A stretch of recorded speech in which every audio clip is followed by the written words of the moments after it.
Salut, c'est Trado, content de vous retrouver pour la mise à jour de l'indice parisien. Je me suis vraiment pas embêté à faire une diapositive de fondamentaux aujourd'hui parce que tout le monde avait le même mot, le même nom sur la bouche, Grèce, Grèce, Grèce. Et oui, effectivement, les espoirs les plus fous sont maintenant sur toutes les lèvres.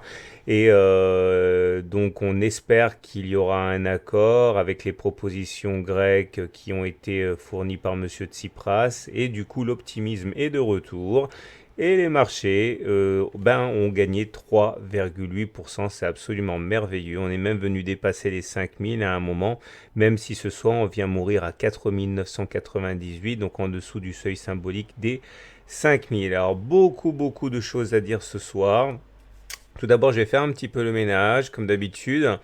Je vous avais parlé depuis pas mal de temps maintenant de cette fourchette d'Andrews orange, là, dont on aurait dû normalement aller chercher, rallier la médiane, hein, parce que c'est ce qui se passe la plupart du temps. Mais j'avais également dit que je ne pensais pas que l'on irait la chercher exceptionnellement et qu'on en sortirait par le haut et que ça produirait, comme c'est souvent le cas, une explosion haussière. Alors on va pas non plus tirer la couverture à soi. Il est clair que c'est pas l'analyse technique qui est responsable de cette hausse, c'est la Grèce.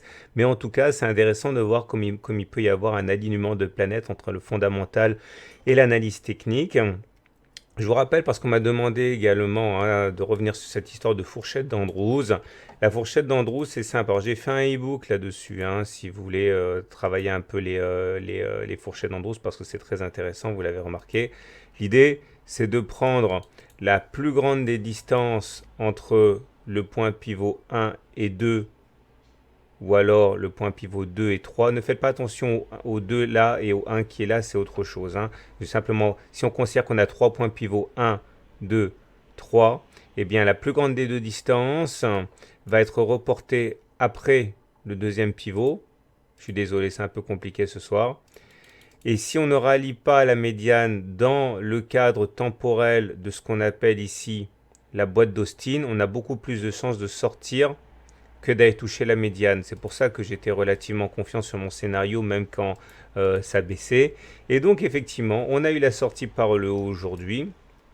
Et ça nous amène à quelque chose qui est très intéressant parce que cette fois-ci, statistiquement, on a tendance à aller chercher la demi-droite qui relie les deux points pivots 1 et 3 de la fourchette d'Andrews. Je suis vraiment confus si vous découvrez l'analyse technique, vous allez avoir mal à la tête. Donc vous prenez le point 1, le point 3, vous tracez la demi-droite et ça vous donne normalement l'objectif qui est rallié dans plus d'un cas sur deux. Alors, autre chose également à noter, c'est qu'on a fait ce débordement de fort belle manière avec un gap de rupture. Alors pourquoi gap de rupture? Alors, certains argueront que c'est plutôt un gap de continuation, les deux sont valables. Gap de rupture parce que déjà c'est un gap. Ok, c'est-à-dire qu'il n'y a pas de cotation entre les plus hauts de la séance précédente et les plus bas de la séance d'aujourd'hui. Et si c'est un gap de rupture, c'est parce qu'en fait on était capé depuis des semaines par cet oblique orange là et on s'en est extrait à l'aide du gap. C'est pour ça que je parle de gap de rupture. Maintenant, on peut également arguer du fait que c'est un gap de continuation au regard du fait que la tendance était déjà haussière à court terme depuis deux séances.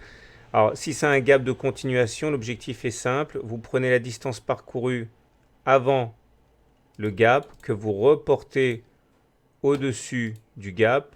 Ça vous donne comme par hasard hein, cette zone-là sur laquelle je vais revenir un petit peu plus tard. Maintenant, si c'est un gap de rupture, on n'a pas vraiment d'objectif, mais ça serait au moins d'aller chercher les précédents sommets, à savoir les 5023, voire même hein, les 5200. On reviendra sur ça un petit peu plus tard. J'ai fait également un e-book sur les gaps, hein, si vous voulez le travailler. Alors ensuite, remarquez comme la M20 et la Kijun ont été débordées, ça c'est un véritable signal de force aussi. Mais attention, il faut toujours une bougie de confirmation quand on casse un support ou une résistance pour valider ça. J'aimerais terminer maintenant avec d'autres choses encore plus techniques, à commencer par la vague de Wolf. Alors cette vague de Wolf m'a été signalée par Stéphane et par Michel entre autres, qui m'ont envoyé des mails très rapidement dès la semaine dernière. Alors j'en ai parlé déjà, mais j'en reparle un peu maintenant. J'ai placé un tutoriel un peu plus tôt en soirée, comme ça vous aurez qu'à vous y reporter, ça sera plus court. En tout cas, regardez, on a nos trois creux successifs, 1, 3, 5. Et à partir du moment où on avait 1, 3, 5 et également les deux pics au milieu, le 2 et le 4, donc 1, 2, 3, 4, 5, et bien en traçant l'oblique 1, 4, ça nous donne l'objectif de ce mouvement. Hein. Alors, on a pour objectif d'aller toucher cette demi-droite verte là, donc les 5062, en sachant qu'on aura un obstacle sur notre route, c'est le point 4 à 5020. Là aussi, j'ai écrit un e-book là-dessus si vous voulez en savoir davantage. Alors, je pense à titre personnel que la séance de demain ne sera pas, contrairement aux apparences, aussi facile que ça. Parce que regardez, là, la courbe bleue, c'est-à-dire la lagging span, est en train d'attaquer une zone de turbulence, à savoir les prix. Je vous rappelle que la lagging span a du mal à traverser les prix. Regardez ce qui s'est passé ici. On est monté, boum, on se l'est pris sur la tête. On est monté, boum, on s'est pris sur la tête. Et donc là, à moins d'un élan aussi assez exceptionnel, on va avoir du mal à traverser cette zone-là. Donc faites attention parce que ça correspond à un tissu de résistance. Les prix, le point 4 que j'ai mentionné sur les 5020 et le nuage.